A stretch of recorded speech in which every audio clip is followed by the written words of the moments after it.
Hello students, this video is for the subject Power Electronics and PLC.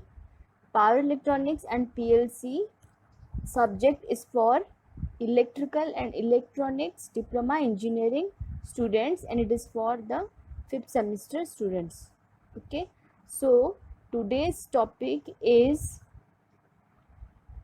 turn-on methods of SCR.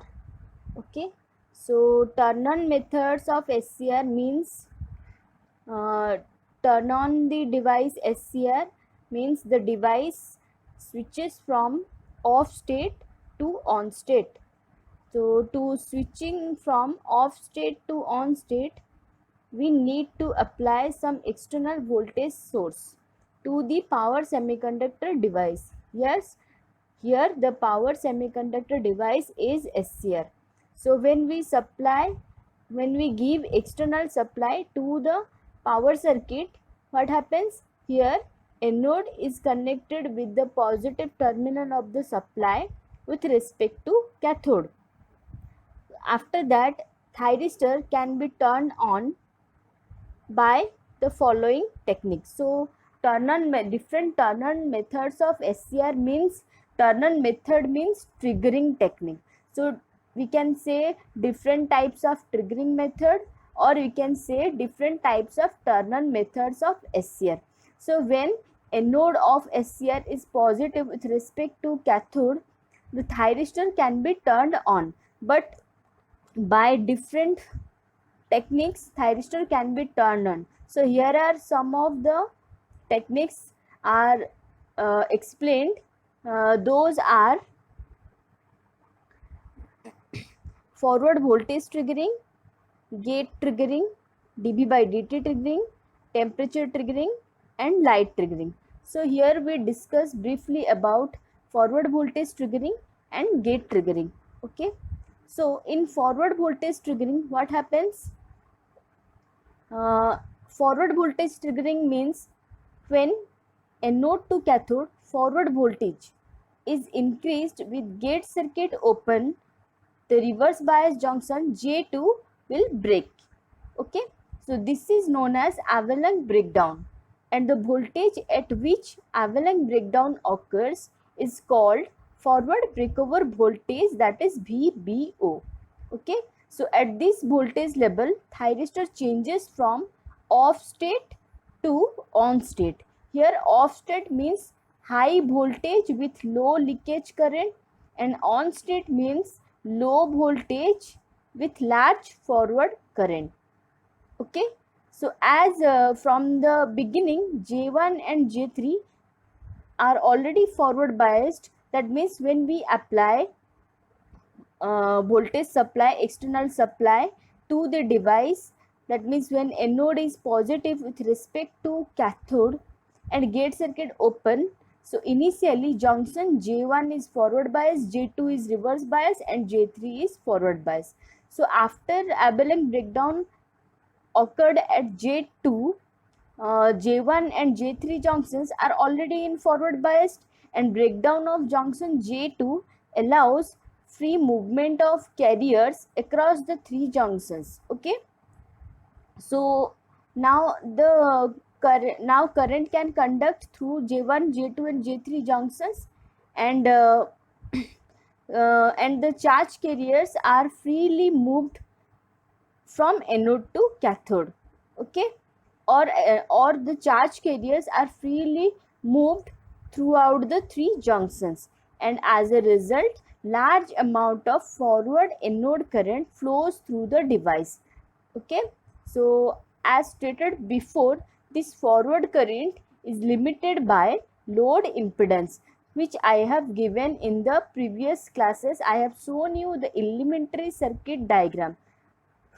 From that diagram you can see how the load impedance connected in the power circuit, and load impedance is used to control the forward current or to limit the forward current.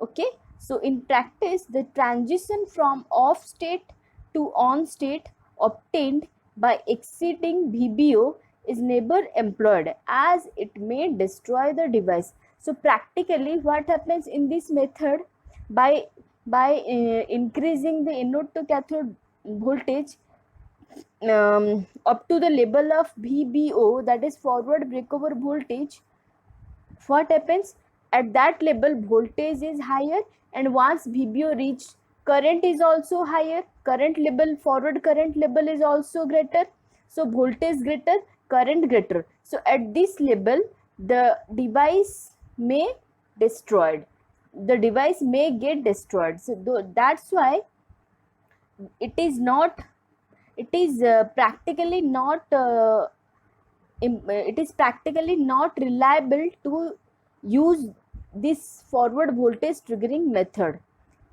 So then we go to the next triggering method, because forward voltage triggering, by using forward voltage triggering we can turn on the thyristor, but it never employed practically because it can destroy the device. So we go to the next technique and see how the next technique is more efficient, more reliable as compared to this forward voltage triggering. So in gate triggering, what happens?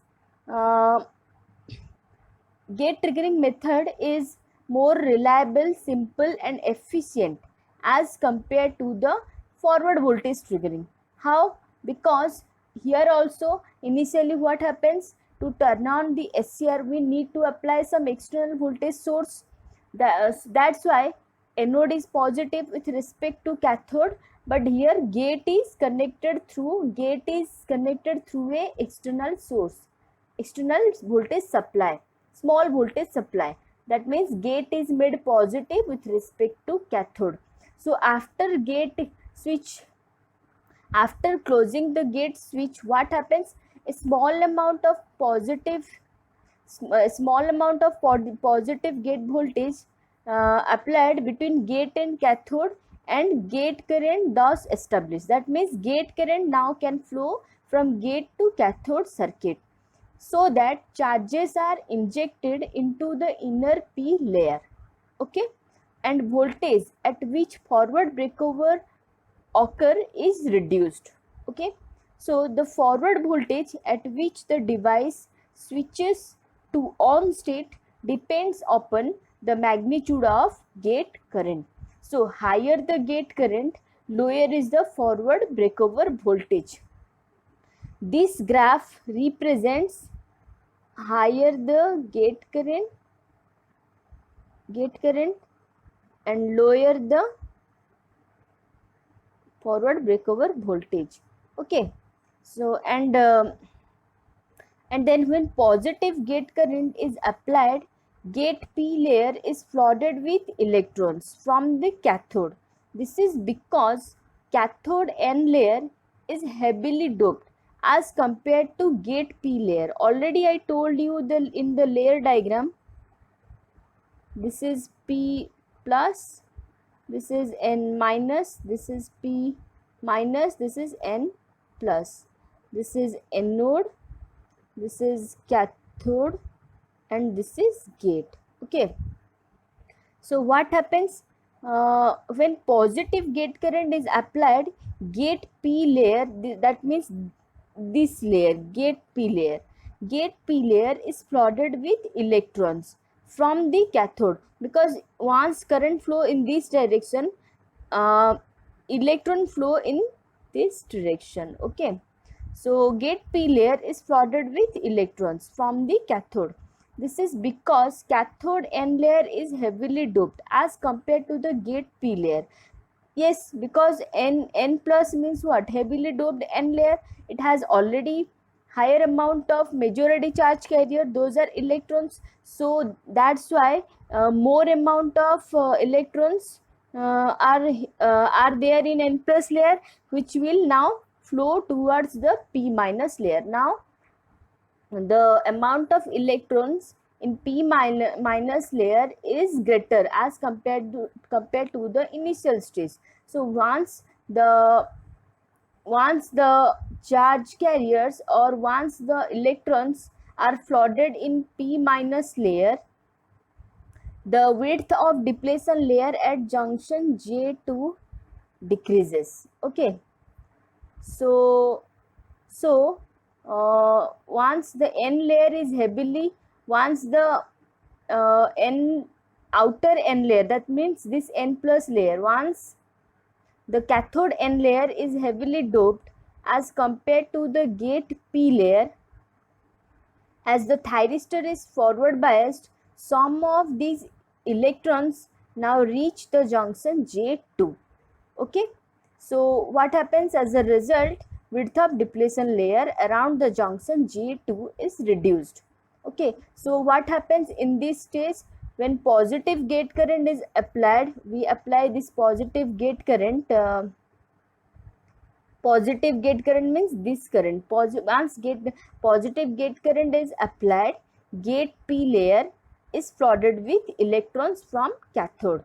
How the gate P layer means P minus layer is flooded with electrons from cathode? See, because the cathode N layer means N plus layer is heavily doped, means it is N plus, that's why it is heavily doped layer as compared to this P minus layer. So as the thyristor is forward biased, some of these electrons reach junction J2 because J3 junction is forward biased. So that's why from N plus layer to P plus layer electrons moved. Okay, now the electrons reach in P minus layer. Once the electrons reached or flooded in P minus layer, junction J2, the width of depletion layer at junction J2 reduces. Okay, so this cause the junction J2 to break down at an voltage lower than forward breakover voltage. Okay, now once the electron flooded in P minus layer, the width of depletion layer width is this one. The width of depletion layer at junction J2 is reduced.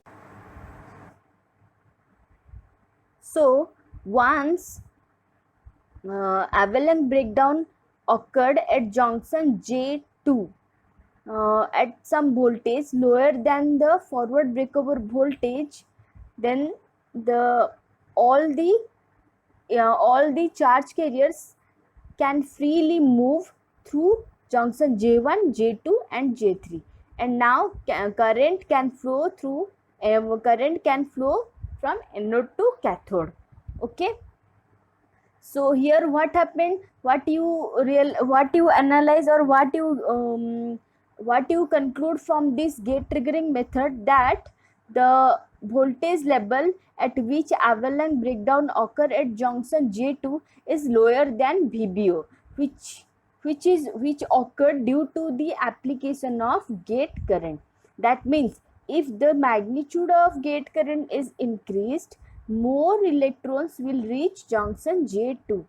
As a consequence, thyristor will get turned on at much lower forward applied voltage. That means if Ig, magnitude of Ig increases, then the level of VBO, the level of forward breakdown voltage is much lower than the VBO. That means VBO value or level is also decreases.